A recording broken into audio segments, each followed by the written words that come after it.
E o segundo aviso é que, a partir do domingo que vem, nós vamos inaugurar o nosso culto Manhã com Deus. Quem está feliz por essa notícia aí? Amém, eu também estou muito feliz. Agora deixa eu perguntar, quem vai estar aqui domingo que vem às 10 da manhã para celebrar o Senhor? Olha só, muitas mãos levantadas. Glória a Deus. Que maravilha, meus irmãos. Então, a partir do próximo domingo, aqui na IBA Centro, nós teremos culto às 10 da manhã e também às 18 horas, como de costume. Antes de nós prosseguirmos aqui com a exposição da palavra, queria aqui publicamente agradecer toda a igreja por cada mensagem de texto, por cada mensagem de áudio, por cada vídeo, me felicitando pelo meu aniversário. Agradecer também principalmente a juventude, por cada meme, por cada meme, pela criatividade também de me mandar uma mensagem que já foi copiada de um determinado grupo e reproduzi-la. Eu amo muito a vida de vocês, viu? Glória a Deus pela vida de vocês. Não tem alegria maior, não tem presente maior do que poder fazer parte da família de Deus, de podermos nos assentar à mesa da comunhão, aonde a família da fé se reúne para a glória do Pai. Obrigado por cada manifestação de carinho e principalmente por cada palavra de encorajamento, porque assim como você, a gente também passa por momentos bons e também por dias maus. E nessa hora o encorajamento ele é essencial. A gente lembra que a gente tem uma família, nós não caminhamos só. Quando eu era criança, geralmente meu pai não me perguntava o que eu queria ganhar de aniversário, porque certamente o que eu pedisse ele não ia dar conta de comprar. Mas agora que eu sou grande, eu posso fazer os meus pedidos de aniversário. Então se tem um pedido que eu gostaria de fazer a toda a igreja, é que a IBA Centro pudesse a cada dia caminhar em mais unidade, em mais comunhão, em mais santidade, e que o amor de Cristo revelado por meio do Evangelho, nas nossas vidas e nas nossas relações, seja muito maior do que as nossas diferenças, que são ínfimas diante da glória de Deus. Vamos viver esse presente para a glória do Pai, amém? Glória a Deus por isso. Vamos prosseguir então com a nossa série, Sermão da Montanha. Eu convido você, por gentileza, a abrir comigo a sua Bíblia. Evangelho de Mateus, capítulo 5. A partir do verso 17.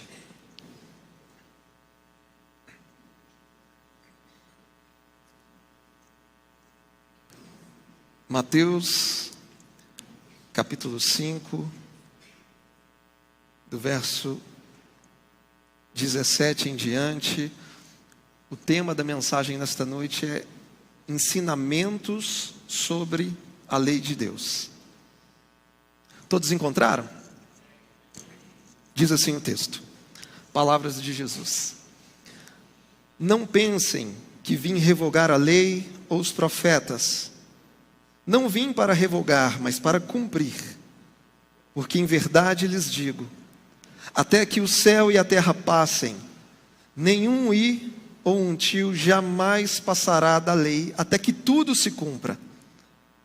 Aquele, pois, que desrespeitar um destes mandamentos, ainda que dos menores, e ensinar os outros a fazer o mesmo, será considerado mínimo no reino dos céus. Aquele, porém, que os observar e ensinar, esse será considerado grande no reino dos céus. Porque eu afirmo que se a justiça de vocês não excederem muito a dos escribas e fariseus, jamais entrarão no reino dos céus. Apenas até aí, feche seus olhos. Pai, nós te damos graças nessa noite por sua bondade, por sua misericórdia e pela palavra do Senhor que foi repartida, Pai, em meio à comunidade de fé. Nós te pedimos que o teu Santo Espírito possa ministrar sobre os nossos corações, que o Senhor venha nos livrar de toda frieza espiritual, de toda religiosidade, de toda apatia, de toda indiferença, Pai, mas que haja luz em nossas mentes essa noite e fogo no nosso coração, que sejamos tomados pela sua verdade, ó Pai, e que possamos caminhar em novidade de vida, todos os dias, para a glória do teu santo nome. É o que nós te pedimos, te suplicamos nesta noite, em unidade, em nome de Jesus. Amém. Amém. E amém. Ensinamentos sobre a lei de Deus. A Bíblia cristã, ela está dividida em dois grandes blocos, né? Antigo Testamento e Novo Testamento. Ou, se você preferir, Antiga Aliança e Nova Aliança. E nos dias de hoje, quando se trata da lei de Deus, a qual nós encontramos no Antigo Testamento, uma lei que foi dada por Deus por intermédio de Moisés ao seu povo, no antigo Israel, nós percebemos que alguns na fé atualmente fazem uma certa confusão no que diz respeito à lei. Se nós precisamos guardar a lei ou não precisamos guardar a lei. E dentro dessa confusão, a gente tem que tomar um certo cuidado para não tomar dois caminhos extremos. E esses dois caminhos extremos é o que eu chamo, um de legalismo e o outro de antinomismo. O que seria o legalismo? Legalista é aquela pessoa que ela se apoia na lei, apoia toda a sua vida na lei, e ela se torna uma pessoa meticulosa, fria, rigorosa no cumprimento de regras e preceitos, sem valorizar a essência, sem valorizar a verdadeira espiritualidade. É o que no Novo Testamento geralmente Jesus chama de escribas e fariseus. Então, o legalista, ele alimenta a falsa ideia de que ele vai para o céu, de que ele vai ser salvo com base nos seus acertos, porque ele é um religioso certinho, ele não faz nada de errado. Então, no final de tudo, ele está confiando em quem? Em Deus é que não é, ele está confiando na força do seu próprio braço. É aquele que bate no peito e diz assim: não, eu sou tão bom que eu mereço ir para o céu. E coitado, mal sabe ele que a salvação é pela graça mediante a fé em Jesus. Porque Paulo disse que pelas obras da lei ninguém vai ser salvo. Nenhum ser humano tem mérito suficiente para herdar a vida eterna com seu próprio esforço. Então, um extremo é o legalismo. Agora, existe também um outro extremo perigoso, que é o que eu chamo de antinomismo. A palavra nomos é um termo grego para lei. Então, o antinomismo é a pessoa que tem aversão à lei. É aquela pessoa que não gosta de nenhum tipo de regra. Ela também alimenta uma falsa ideia dizendo assim: não, já que nós estamos no tempo da graça, então eu posso fazer o que eu quiser, eu sou salvo pela graça, então eu posso pecar à vontade. Já que não existe mais lei, então eu faço o que eu quiser da minha vida. E esse também é tão pobre, miserável, pecador, quanto o legalista. Então, nessa noite, a gente vai compartilhar alguns ensinos apresentados por Cristo no que diz respeito à lei de Deus do Antigo Testamento, porque Paulo diz que a lei, ela é santa, justa e boa. Então não tem como negar essa realidade. Então, pelo menos nessa noite, pelo menos 3 ensinamentos sobre a lei de Deus. E o primeiro ensinamento é que Jesus, ele é o único capaz de cumprir toda a lei de Deus. Não existe outra pessoa que consiga realizar toda a lei de Deus, de praticar, de viver. Então Jesus é o único capaz de cumprir toda a lei de Deus. Os versos 17 e 18 dizem: não pensem que vim revogar a lei ou os profetas. Não vim para revogar, mas para cumprir. Porque em verdade lhes digo, até que o céu e a terra passem, nenhum i, que é a menor letra do alfabeto hebraico, que na verdade não é o I, é um J, nem um I ou um tio, que é o menor sinal gráfico do alfabeto hebraico, vai passar da lei até que tudo se cumpra. E por meio desses dois versos, fica claro a todos nós que Jesus não veio para destruir a lei de Deus, mas Ele veio para cumpri-la. Por exemplo, se você tiver uma semente, existem duas formas de você acabar com essa semente.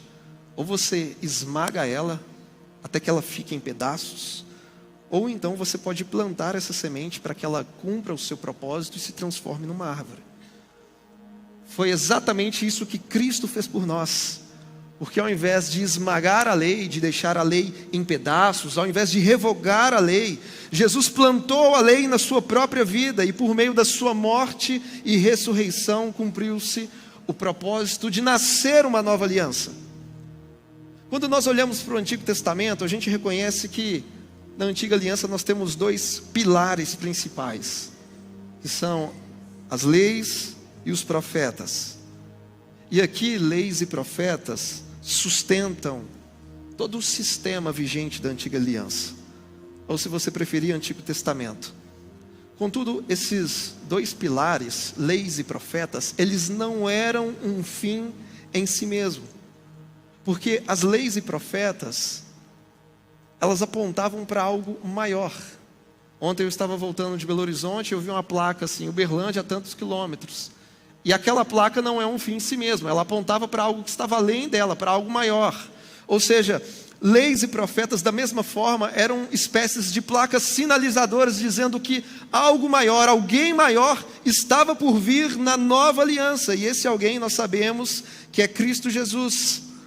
Portanto, tudo que os profetas predisseram, tudo aquilo que a lei exigia, apontava para a pessoa e obra de Jesus e se cumpriu nele.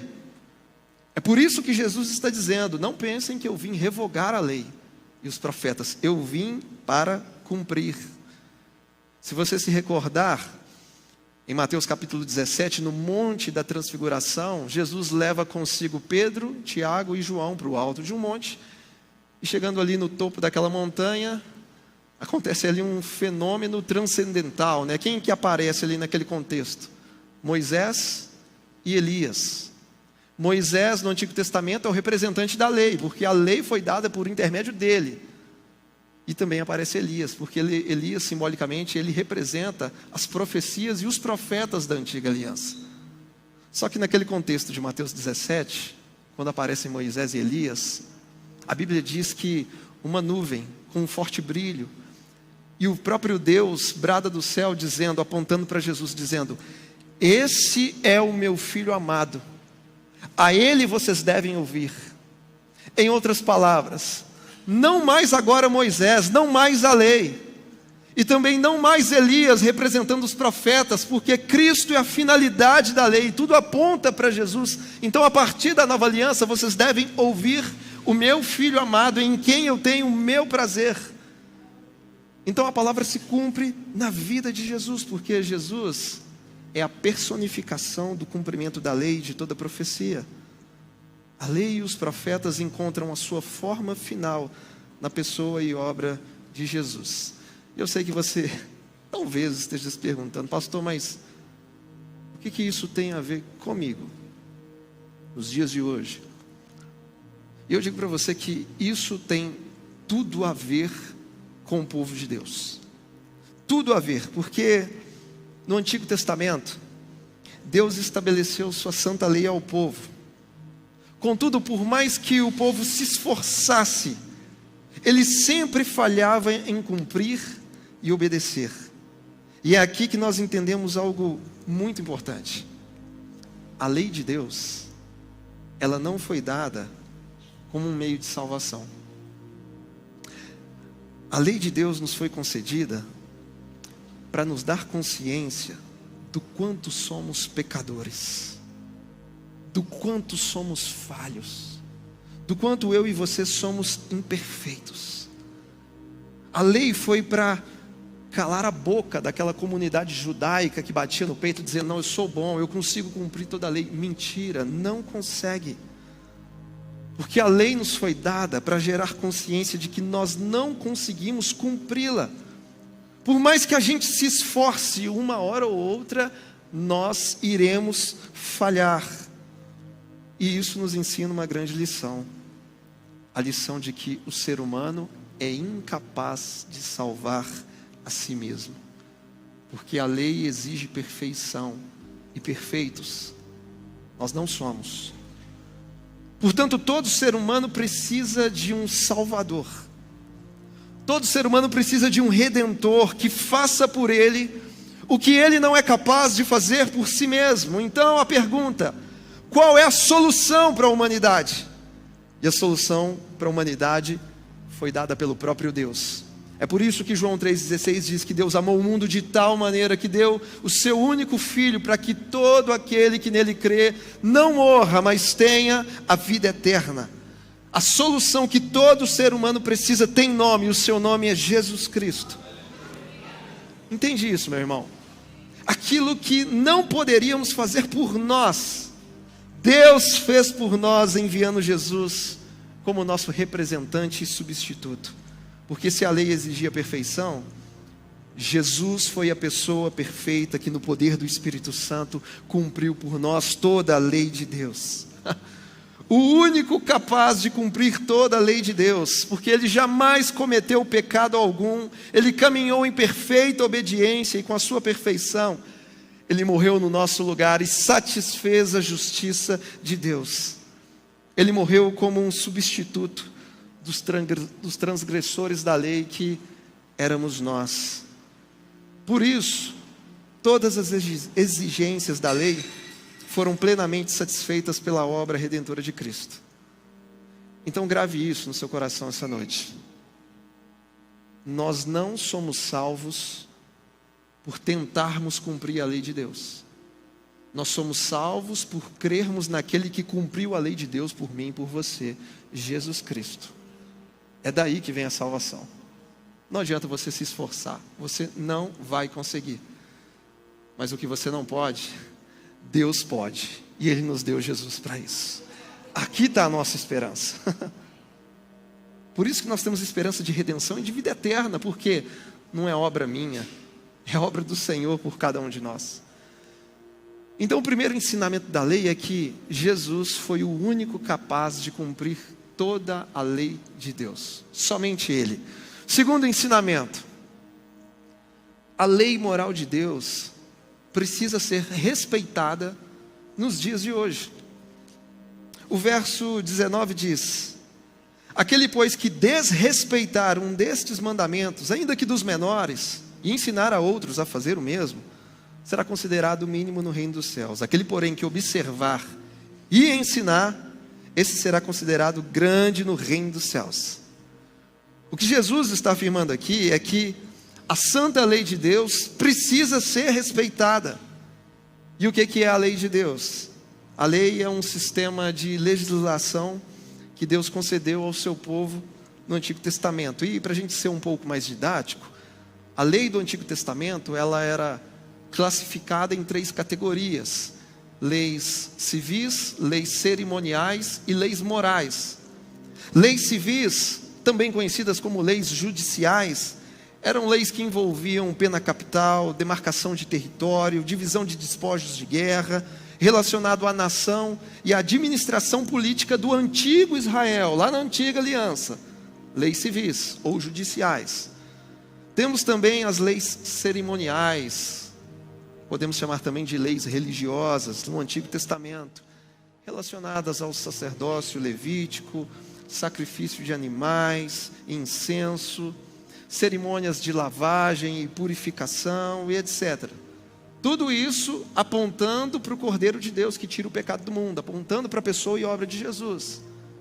E além das leis civis e cerimoniais, nós também temos as leis morais, que nada mais é do que a revelação do caráter e da vontade de Deus para a humanidade.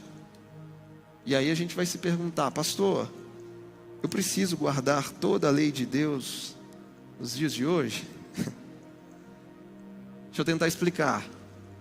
Quanto à lei de Deus no Antigo Testamento, a gente precisa guardar apenas aquilo que foi confirmado pelo Novo Testamento.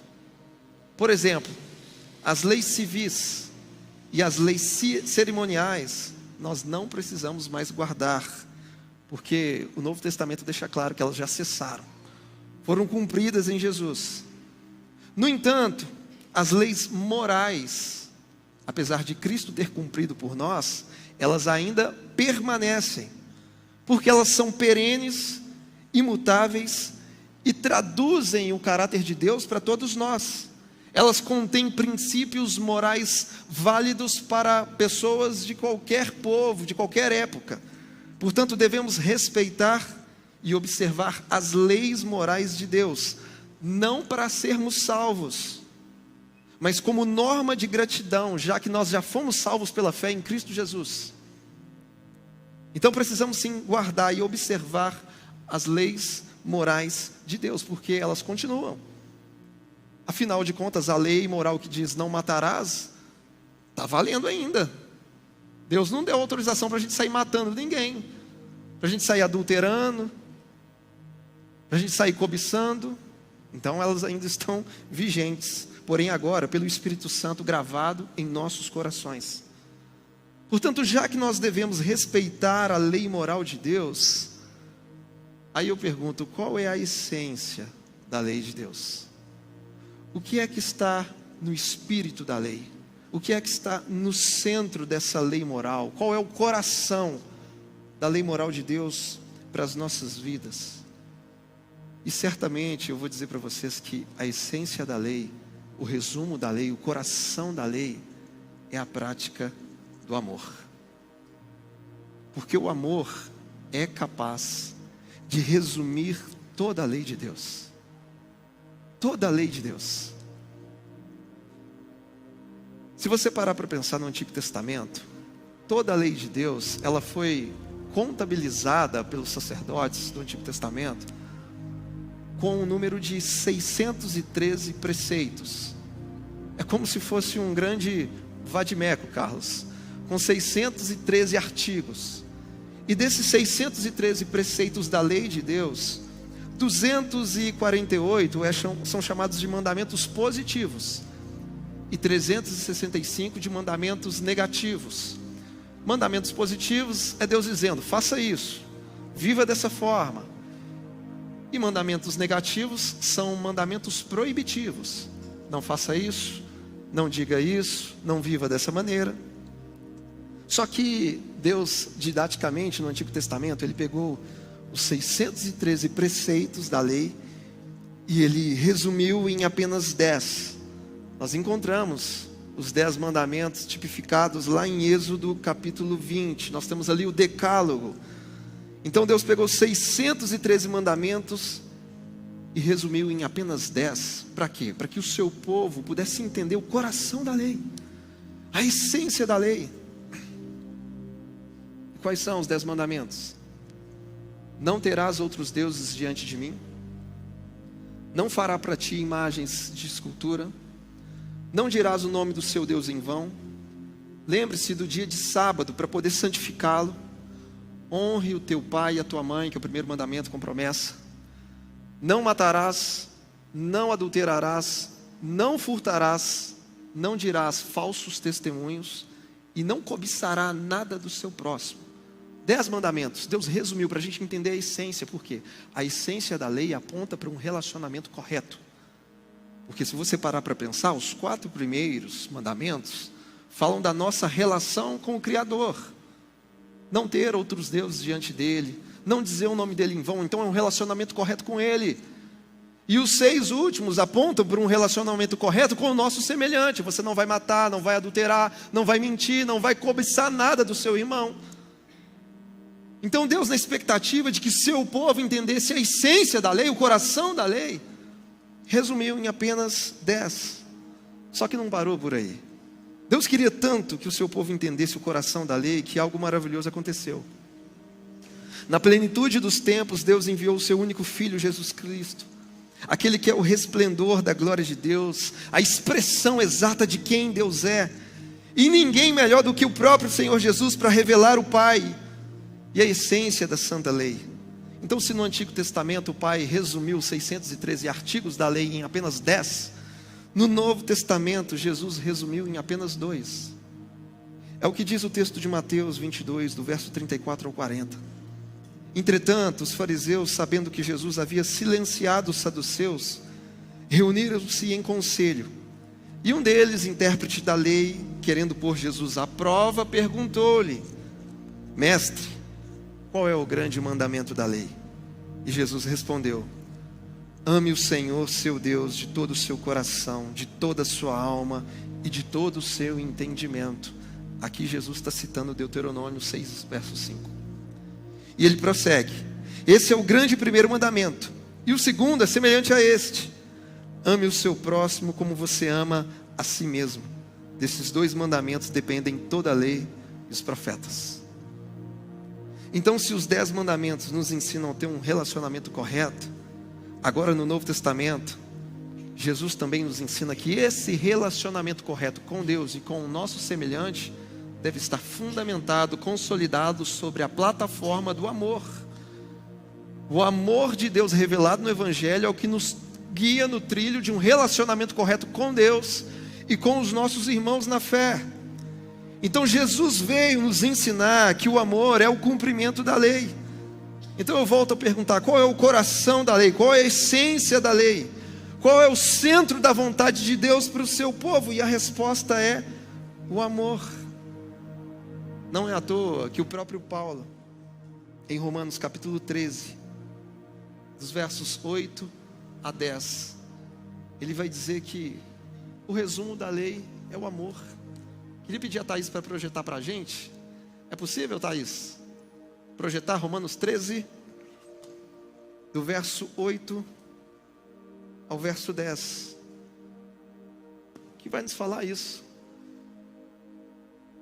Não fiquem devendo nada a ninguém. Isso aí é para quem gosta de dever pessoas, viu, gente? A recomendação bíblica: não deva nada a ninguém, exceto o amor de uns para com os outros. Pois quem ama o próximo cumpre a lei. Pois esses mandamentos: não cometa adultério, não mate, não furte, não cobice, e qualquer outro mandamento que houver, todos se resumem nesta palavra: ame o seu próximo como você ama a si mesmo. O amor não pratica o mal contra o próximo. Portanto, o cumprimento da lei é o amor.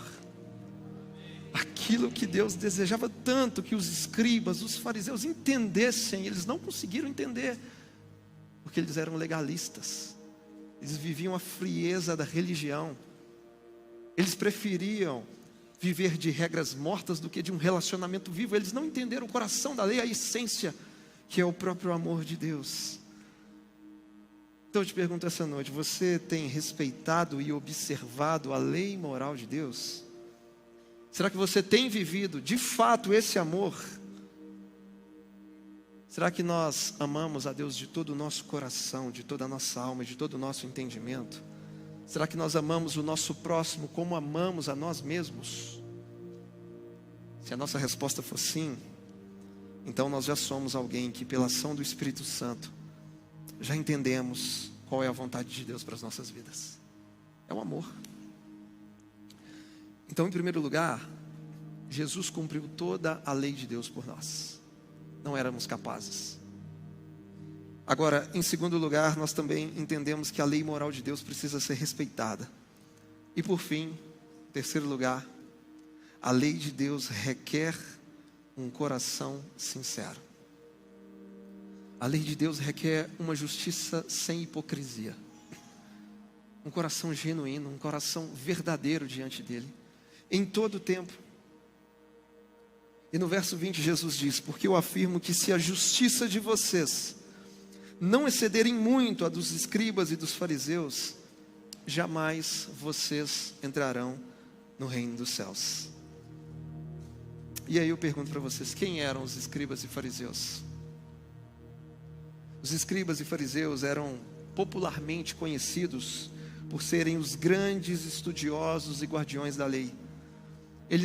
Os escribas, eles eram uma espécie de profissionais da escrita, que fielmente e com muita precisão estudavam e reproduziam cópias da santa lei de Deus, do texto sagrado. E os fariseus eram aqueles que pertenciam a uma das principais seitas judaicas do Antigo Testamento. Eles eram extremamente severos, meticulosos, rigorosos no cumprimento da lei de Deus.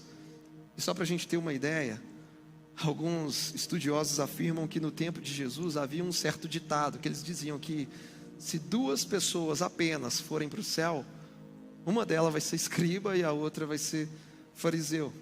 Era o ditado que tinha naquele tempo, porque eles eram popularmente conhecidos como os caras, aqueles que guardam a lei de Deus, aqueles que protegem a santa lei do Criador de todas as coisas.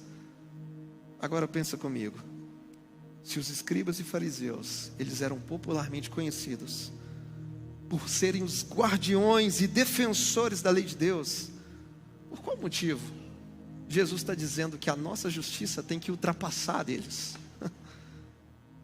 Tem que exceder, tem que ir além do que a própria justiça dos escribas e dos fariseus.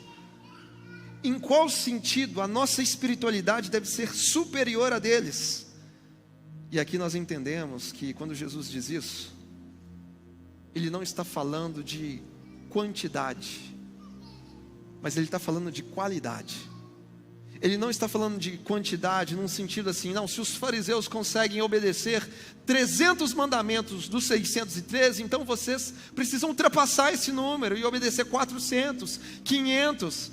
Não é isso que Jesus está dizendo. Não é na quantidade, mas é na qualidade daquilo que vem do coração. Porque escribas e fariseus cumpriam regras da lei sem compreender e viver a sua essência. Eles cumpriam a lei de Deus de forma externa e teatral. Esses religiosos, eles tinham fome de prestígio. Eles gostavam de se gabar publicamente. E eles promoviam uma falsa justiça que glorificava o próprio ego. No discurso, eles eram doutores da lei, mas na prática, eles gostavam de oprimir pessoas em nome de Deus.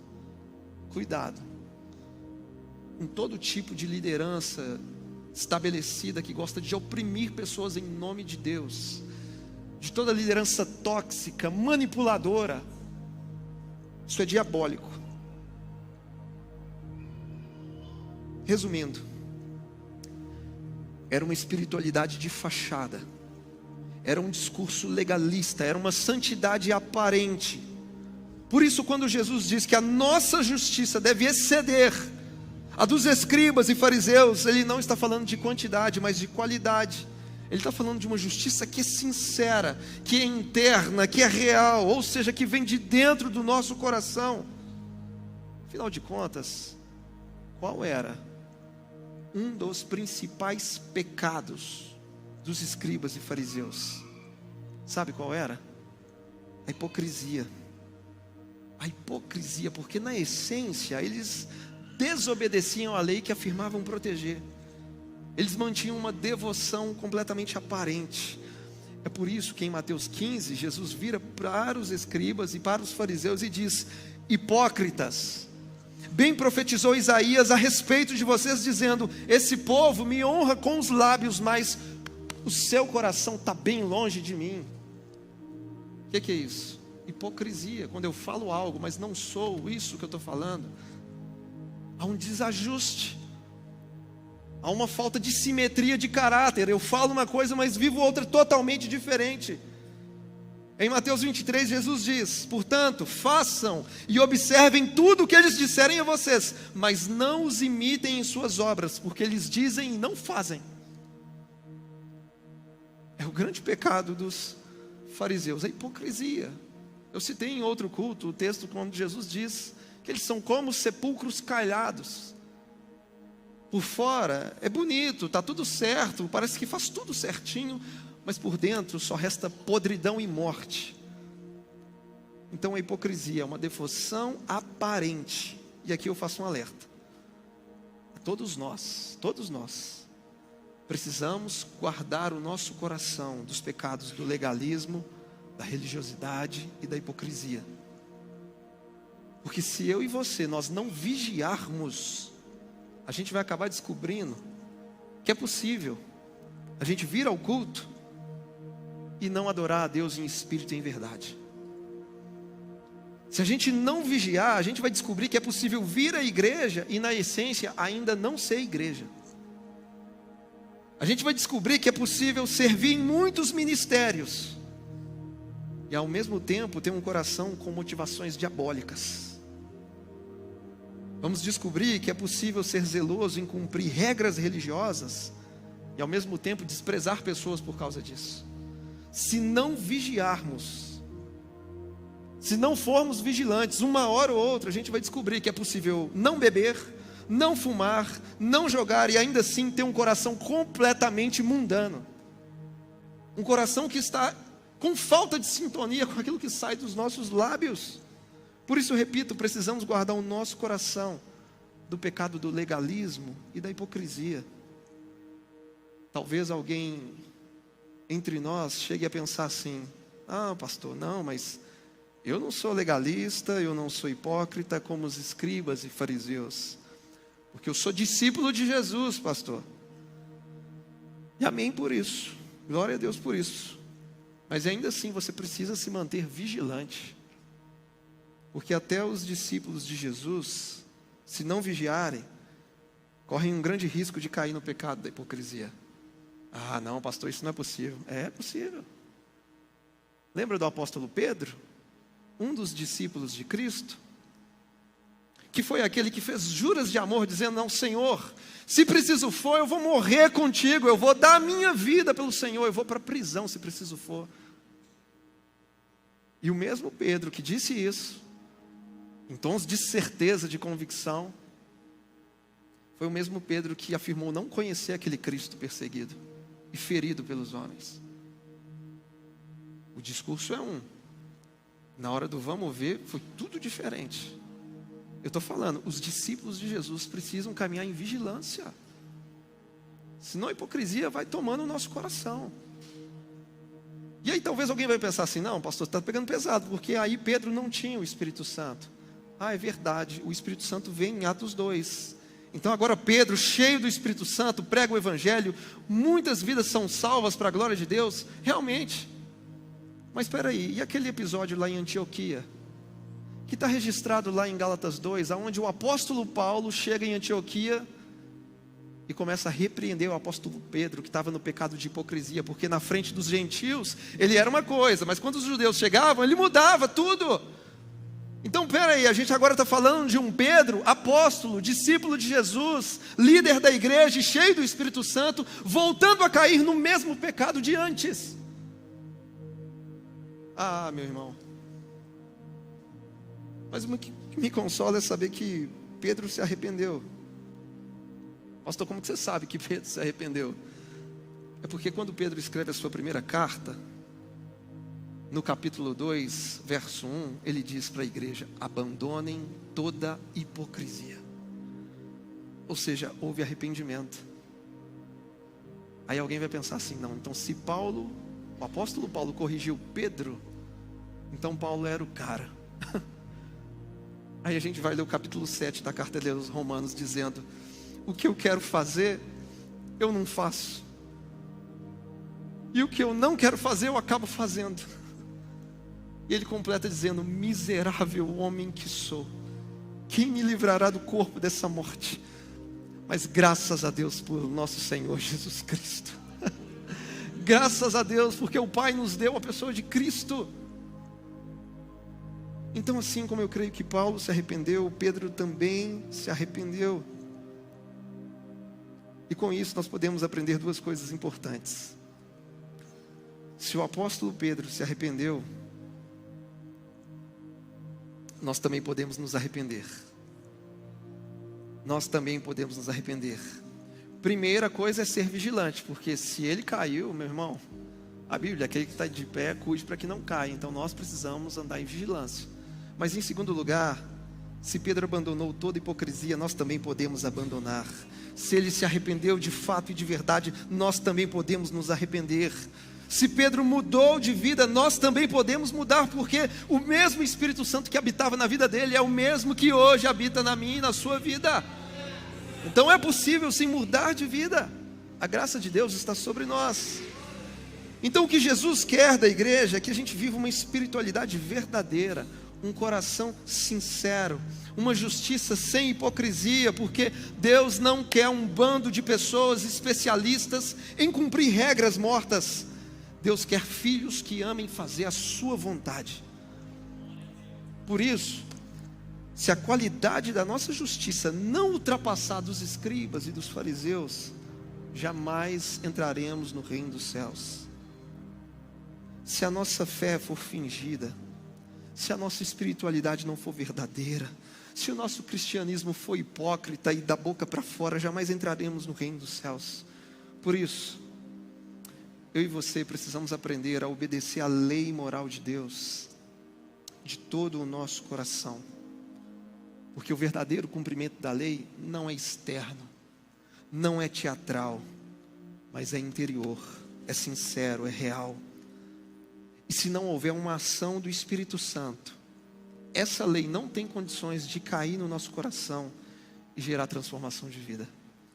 Somente quando nós olhamos para a lei sobre a perspectiva de Cristo Jesus e sobre a ação do Espírito Santo, é que de fato podemos exercer uma justiça verdadeira que ultrapassa a dos hipócritas religiosos. Então, grave isso no seu coração. A verdadeira justiça que vem do coração só pode ser produzida pelo Espírito de Cristo. E essa justiça é a evidência de um novo nascimento, sem o qual ninguém entra no reino dos céus. E aqui eu quero concluir, dizendo para você que na sua experiência de fé, não seja um legalista, não seja um crente chato, achando que vai herdar a vida eterna por estar fazendo tudo certinho. Não, não é por obras, é pela graça mediante a fé em Jesus. Então não seja legalista.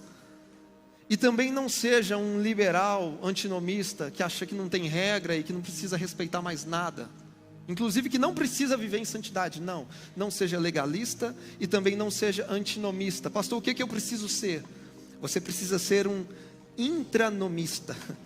Nem existe esse termo, né? Acabei de inventar. Vai ser um intranomista, ou seja, aquele que tem a lei gravada no coração, a lei moral, que foi gravada pelo Espírito Santo de Deus. E eu vou viver essa lei, não para salvação, eu sou salvo pela fé, mas como forma de gratidão diante de Deus Pai. Que vocês não se esqueçam que somente Jesus foi capaz de cumprir toda a lei de Deus por nós. Isso indica que o ser humano não pode salvar a si mesmo. Todos nós precisamos de um Salvador, e o seu nome é Jesus. A lei moral de Deus precisa ser respeitada, não para salvação, mas como forma de gratidão. E por fim, a lei de Deus requer de nós um coração verdadeiro e um coração completamente sincero. Enquanto os religiosos cumpriam essa lei de forma externa e teatral, Jesus nos ensina a obedecer de forma interna, sincera e real. E eu finalizo dizendo, meu irmão, Deus não quer um bando de pessoas especialistas em cumprir regras mortas. Deus quer filhos que amem fazer a sua vontade, para a sua própria glória, e que vivem de coração, não na frieza da lei e da religiosidade, mas no calor e na vida do Espírito Santo, o Espírito de Cristo. E que possamos viver assim todos os dias, entendendo que a salvação recebemos de graça, e agora como uma forma, um ato de gratidão e honra ao nome do Senhor, nós vamos viver a lei moral, nós vamos ser intranomistas, a lei que vem do coração e que foi gravada, gerada pelo Espírito de Cristo. Que essa seja a nossa verdade todos os dias, para a glória de Deus Pai. Se você puder ficar de pé no seu lugar e fechar os seus olhos por um instante. Pai, eu quero te agradecer, Senhor, por sua bondade, por sua graça, por sua misericórdia. Em unidade nós te suplicamos nessa noite, ó Deus, que o Senhor venha nos livrar de todas as máscaras. Livra o nosso coração de discípulos, Pai, de toda a hipocrisia, Deus. Nós não queremos voltar a cair nos mesmos pecados de antes, assim como foi com Pedro. Por isso, nessa noite nós te suplicamos, Espírito Santo de Deus, seja o nosso auxílio, nos tome pela mão, não permita que a gente tropece em alguma pedra, Senhor. Firma os nossos passos sobre a rocha que é Cristo Jesus, e guarda o nosso coração, ó Pai, de toda contaminação, de toda hipocrisia, de todo falso cristianismo, Pai. Que as nossas palavras estejam em harmonia com o nosso coração, com o caráter de Cristo que é revelado em nós, Pai.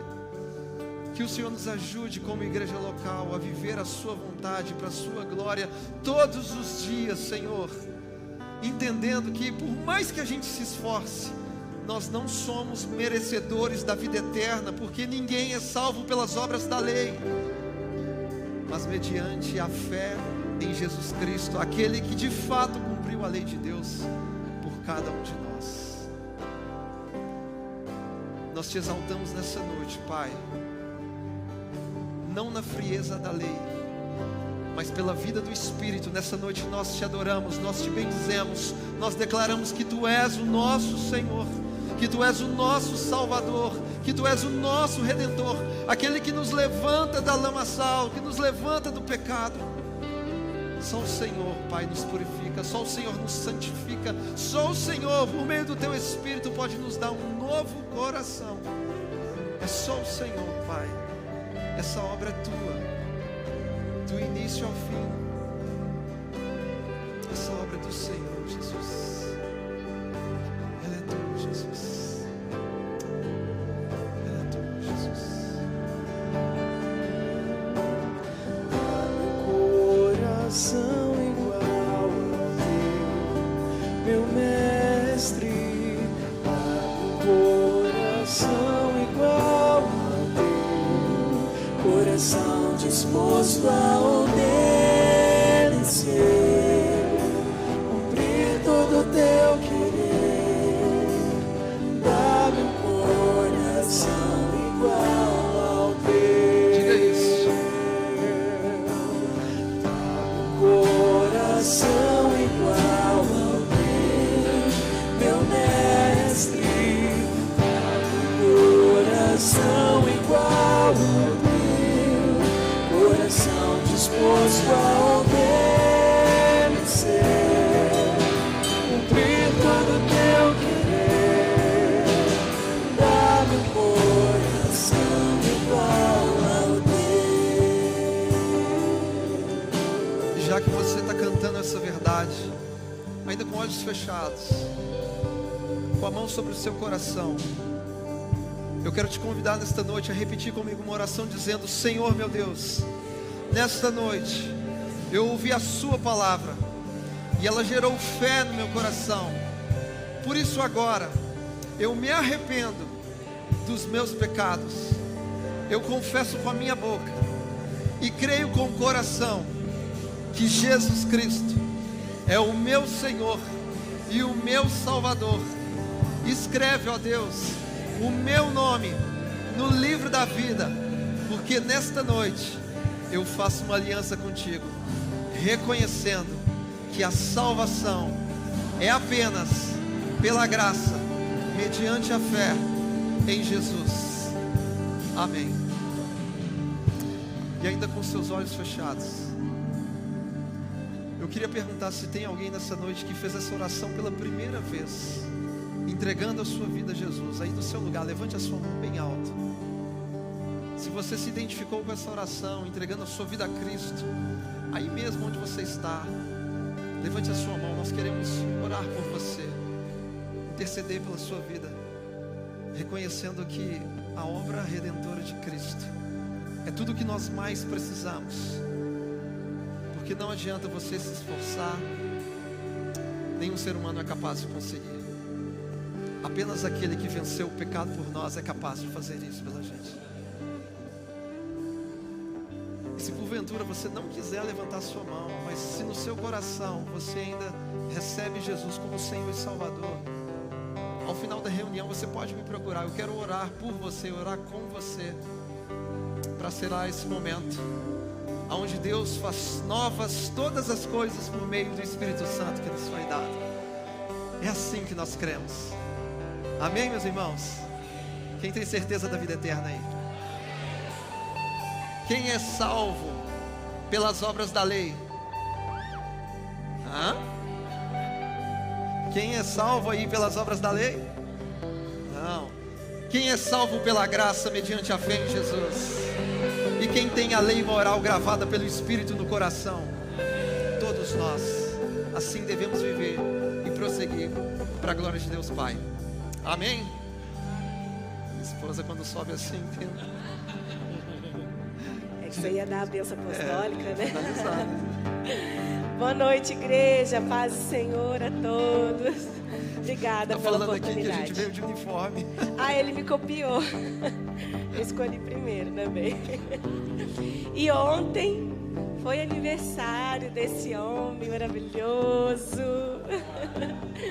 E nós, como igreja, nós queremos honrar o Senhor pela sua vida, agradecer ao Senhor. Gente, verdadeiramente, se você quer conhecer uma pessoa, você procura saber dentro de casa como essa pessoa é. E o meu marido, ele é o mesmo, em casa, fora, uma pessoa íntegra, um excelente pai, um marido amoroso, que às vezes eu me sinto até uma criança, de tanto cuidado que eu recebo. E verdadeiramente é um homem de Deus. Se você tentar entrar em contato com ele pela manhã, às vezes você vai passar mal, porque ele não vai responder, porque ele está ali no devocional dele, sempre em oração e consagração. Ele ama de verdade o que faz, em plenitude. E você é um homem de Deus, um homem de verdade. E nós somos felizes por pertencer a esse rebanho. Eu me coloco também como esposa, mas como ovelha. Você é o nosso pastor, você é meu pastor. Confio integralmente na direção que o Senhor dá para você, e você conduz todo esse povo. Nós te amamos muito. E eu quero chamar aqui os líderes de célula, representando toda a igreja, como símbolo, trazendo alguns presentes.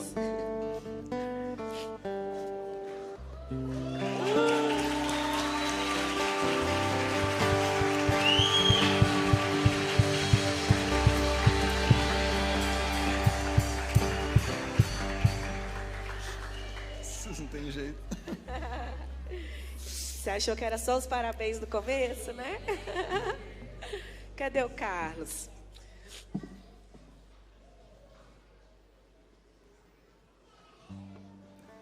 Oi, pastor. Eu quero deixar algumas palavras para o senhor. Vou ser breve e objetivo, mas eu espero que transpareça o sentimento da nossa célula e da igreja também. O apóstolo Paulo, ele, em seus textos famosos, em 1 Coríntios 13, ele diz que mesmo que a gente tivesse o dom de falar a língua dos anjos, de profetizar ou de ter uma fé sobrenatural, de nada adiantaria se a gente não tivesse o amor.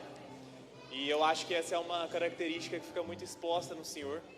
E é bem verdade que a gente pode ver várias outras características no caráter do Senhor, como a simplicidade, a humildade, a sabedoria, a mansidão.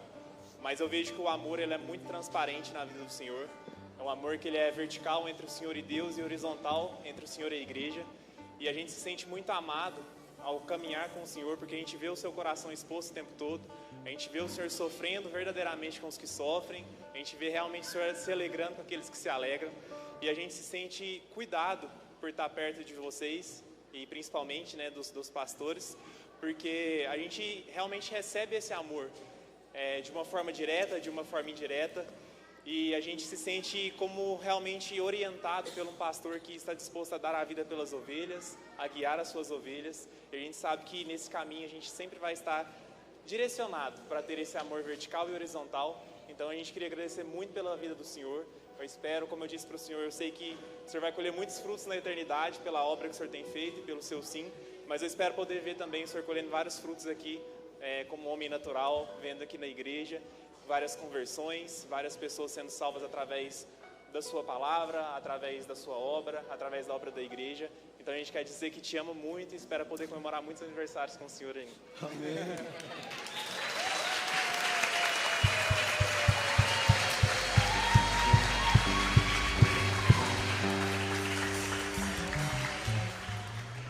pastor, e representando toda a rede de jovens, a gente quer te falar que o Senhor é uma inspiração para nós, principalmente porque quando a gente olha para o Senhor, mesmo sendo tão jovem ainda, Gostei disso.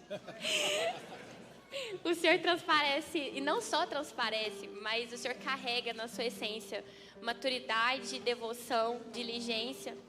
E na maior parte das nossas células, na Link 1, sempre que a gente vai falar de uma pessoa que é inspiração para nós, o nome do Senhor surge. É quase que toda célula.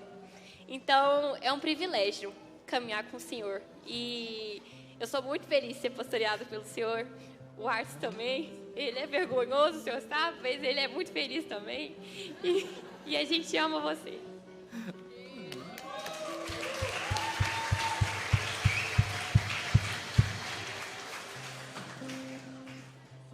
Amém. Meu pastor e amigo, Pastor Ronald. é um privilégio, né? Ser pastoreado pelo Senhor.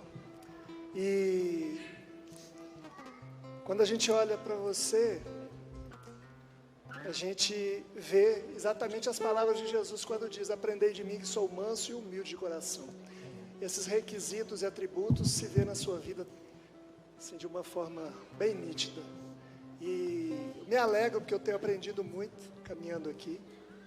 E assim, me sinto honrado de caminhar com vocês e servir, né, a essa casa tão linda. E eu convido a vocês, igreja, a estender as mãos.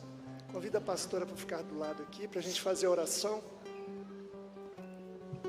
O aniversário é seu, não sou original, mas o presente é nosso de ter como pastor. E como nem todo mundo é perfeito, ela é cruzeirense. Vai exigir demais também, né, meu querido? Eu agradeci pelas mensagens, né? E obrigado também àqueles que me mandaram mensagem, porque o Clube Atlético Mineiro faz aniversário no dia 25 de março, mesmo dia que eu. Obrigado, tá? Será que é um sinal? Amém. Estenda as suas mãos, vamos orar e abençoar. Pai, em nome de Jesus, nós queremos agradecer ao Senhor pela vida do pastor Douglas e pela sua família. Te agradecemos, ó Pai, pelos anos de vida que o Senhor tem concedido a ele. Te agradecemos pela sabedoria dos céus que o Senhor tem estendido a ele. Pai, pelo carinho, pelo teu livramento, pelo teu sustento, pela graça do Senhor. Pai, por tantas coisas, por tantos atributos que o Senhor tem dado a este homem de Deus.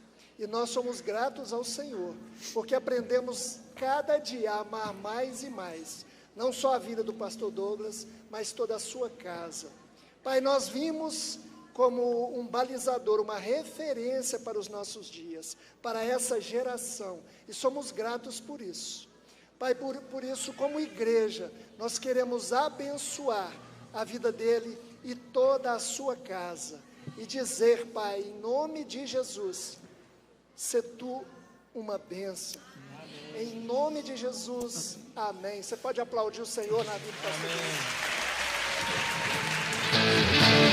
Parabéns pra você, Sagrada querida, muitas felicidades, muitos anos de vida, que o Senhor te abençoe e te dê santidade, muitos anos de vida, muitas felicidades.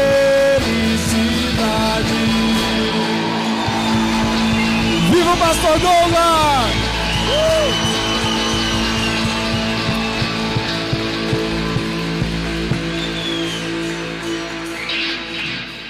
Meus irmãos, ainda com os dedos sujos, muito obrigado, de coração. E depois de todas essas palavras, acho que só me resta dizer como Paulo: miserável homem que sou. Mas graças a Deus por Cristo Jesus, pelo coração generoso de cada um de vocês, pelas palavras de encorajamento, pela entrega, pela amizade. É um privilégio a gente poder ser família de Deus e podermos contar uns com os outros em todo o tempo.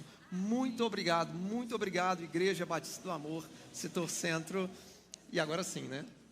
Podemos encerrar, né? O amor de Deus Pai, a graça de Deus Filho e a comunhão do Espírito Santo de Deus seja sobre as nossas vidas hoje e até a volta de Jesus. Que você vá em paz, uma semana abençoada, em nome de Jesus.